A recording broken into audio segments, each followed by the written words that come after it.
मध्य प्रदेश हुकूमत ने 18 दिसंबर से शराइत के साथ स्कूल खोले जाने का भले ही ऐलान कर दिया हो, मगर Madhya Pradesh private school college association हुकूमत के एक मौक़िफ़ से नाराज़ है। प्राइवेट स्कूल व कॉलेज एसोसिएशन ने अपने मुतालबात को लेकर जहां कल ऑनलाइन क्लासों को बंद रखा था, वहीं आज उन्होंने रियासती सतह पर अपने मुतालबात को लेकर हड़ताल की है।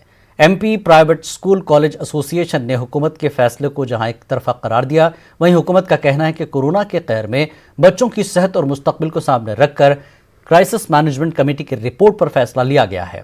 हुकूमत की जानिब से स्कूल खोले जाने को लेकर गाइडलाइन भी जारी कर दी गई है। 18 दिसंबर से 10वीं और 12वीं बोर्ड के तलबा के लिए स्कूल खोले जाएंगे, मगर स्कूलों में प्रेयर का इनकाद नहीं होगा।